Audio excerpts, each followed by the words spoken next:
That's right, we supercharged the Gladiator.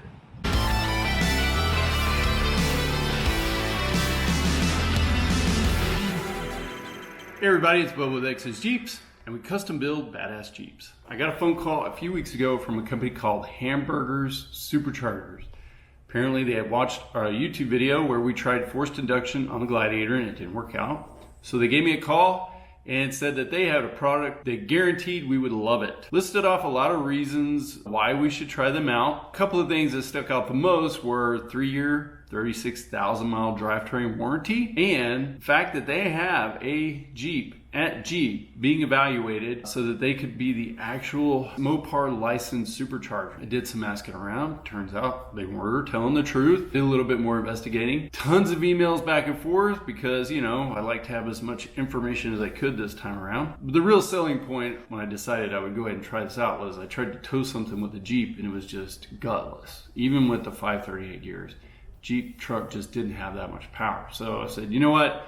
Let's try it. Called them up. I ordered it, paid for it, because we pay for all the products that we do. That way I guarantee you that you will get the most unbiased review possible. And they shipped it. So in this video, you're gonna see me doing some installation, some dyno, and then in the end, I'm gonna give you some actual driving feedback. Let's get started.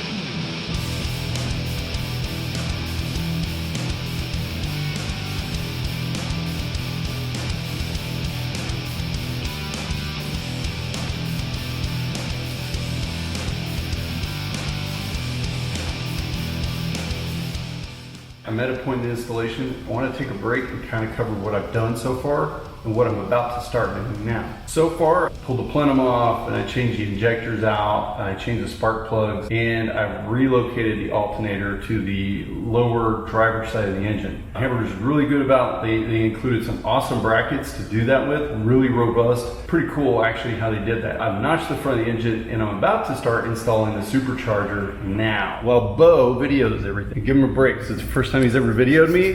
All right. All right. Yep, I will. Whoa, Dad. I'm gonna make sure the belt is on the right side of the idler. Eat it.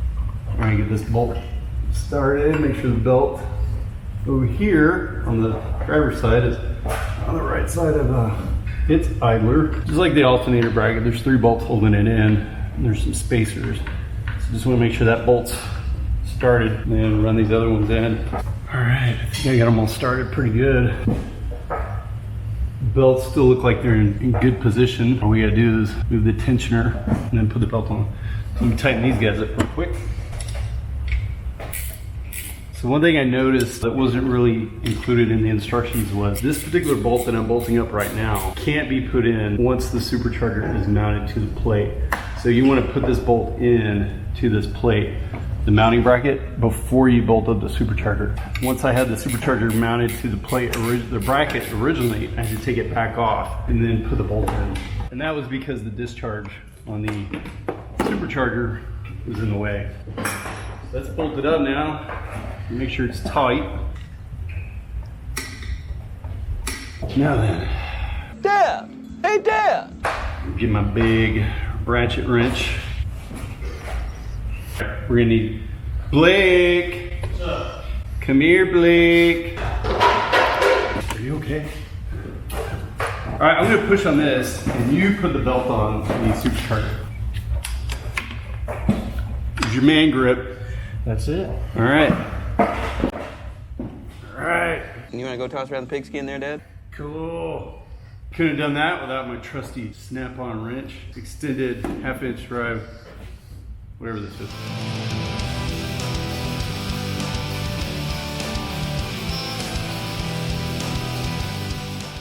So some of the stuff that has to be changed out on the supercharger install is spark plugs. We want something that's gonna run a little cooler, and injectors. Why? We need more volume for fuel. So in order to do that, you always have to take off the upper plenum that you normally see when you open up the hood. You get this big plastic intake. That's the upper plenum. What's left in here right now, what you see is the lower plenum. There's no real need to remove that for this install, since we won't be messing with any of that. These 4 bolts right here hold the fuel rail in. Took the fuel rail out already and I swapped out, installed the new injectors. Those are in there already. That part's pretty easy. We pulled the fuel pump relay, started the truck, let it run out of gas. That took all the pressure off the fuel rail before we removed it. Took it off, swapped out the injectors, put it back in, and reinstalled the fuel pump relay. That part's not too bad. It's the changing out of the spark plug that's really kind of a headache, as it's always been on the 3.6 Pentastar engine. You really have to kind of get in here. It looks a lot weird. You're looking at it right now and you're wondering, how in the hell would you ever do that? But it's really not as bad as what you would think. Just taking it one step at a time, doing each cylinder, and then, putting it back together instead of taking them all apart at one time. Don't do that. That's crazy sauce. The passenger side is definitely harder. The driver's side is not that bad. It's just a little tricky to get some of the bolts that are holding the coil pack down. I've already got all that taken apart, swapped out already, and now I'm going to reinstall the plenum so we can get the intake piping installed correctly.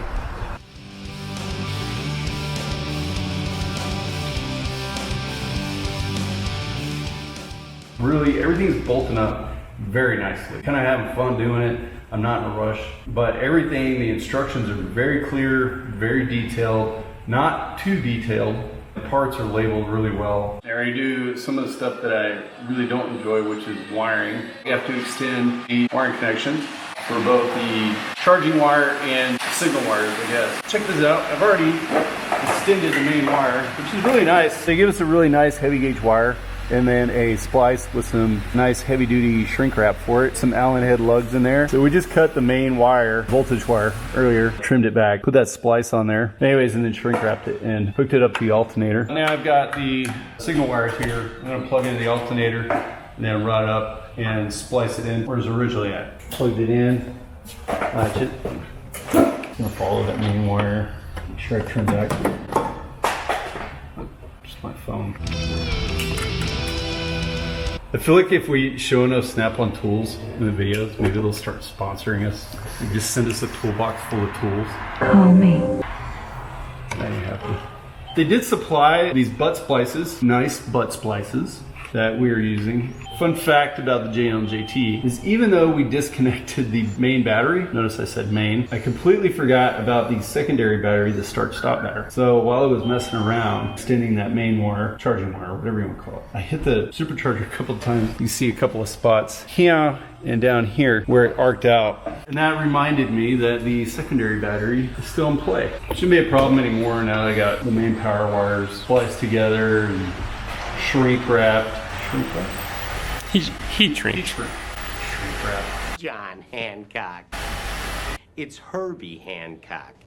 Anyway, so that way all your connections are waterproof. And I'll probably still tape them up with electrical tape just to be safe. But normally I don't even use this kind of stuff. Normally I solder everything. This will be just as good. For this, I'm gonna use my little torch. Can you please drive us to the water park, Dad? This doesn't work as good as the torch though.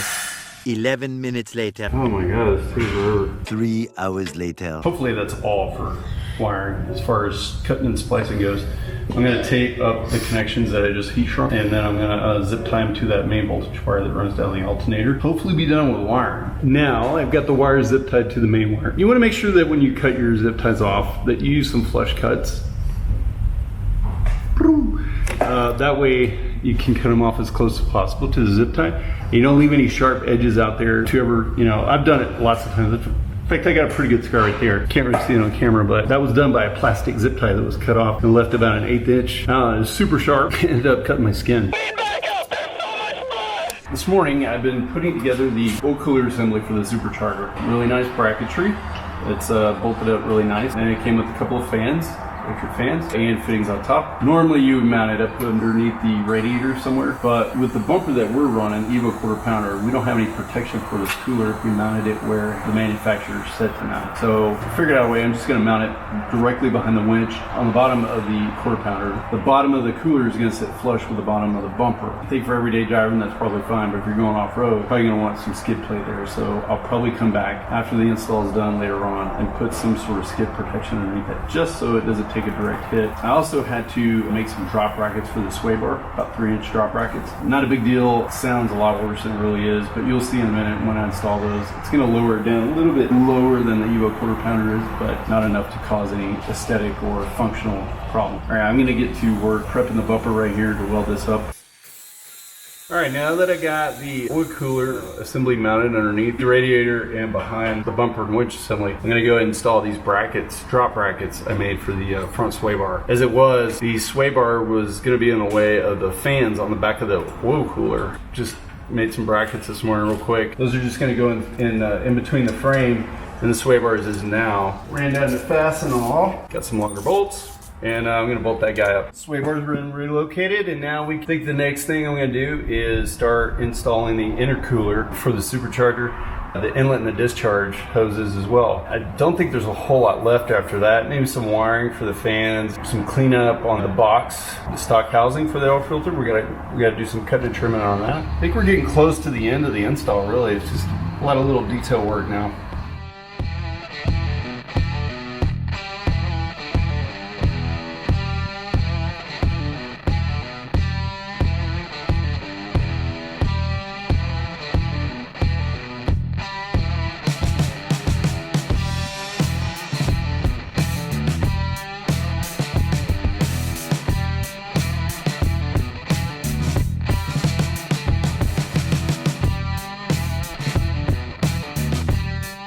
So just got done installing the oil reservoir for the supercharger. It's going to tuck down in here on the driver's side fender well pretty deep. Like you're probably hardly ever going to notice it's there. The way I did it was I actually pre-assembled everything, including the hoses. You saw the assembly as I was putting it together on the bench. It's a lot easier to put it together then and then try and slip it in here and just bolt it up to the fender well here. What I did to make it a little bit easier was actually took this nut off that was holding the AC line on, and just kind of was able to pick the line up a little bit to give me more clearance to get the reservoir down in there and past the brake lines coming off the master cylinder. Then once it was in, I was able to push the line out, get the bracket up in between the line and the fender well and get it bolted in. So now that that's done, I can put the banjo fittings on the supercharger and run the rest of the cooler lines as well.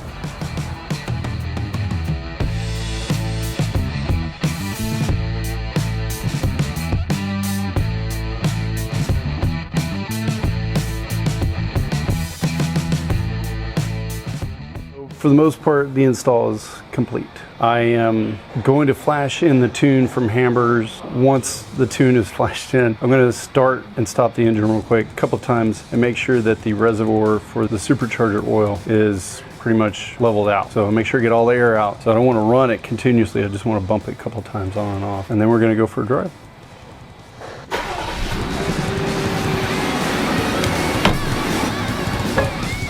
Sounds good. Sounds good.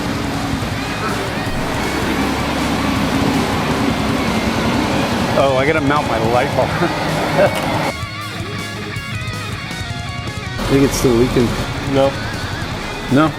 So we just wrapped up installing the supercharger and we're gonna head down to the dyno, see what real numbers are.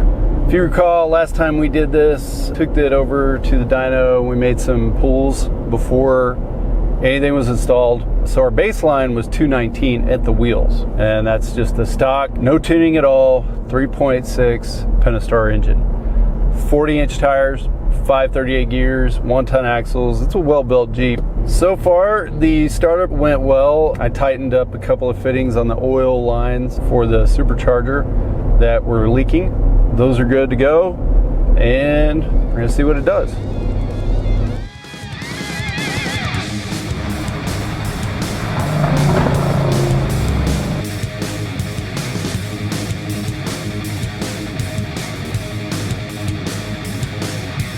Not a Corvette. Just like the Corvette, I was under Oh! all my friends are smart ass. All my friends are Just a bunch of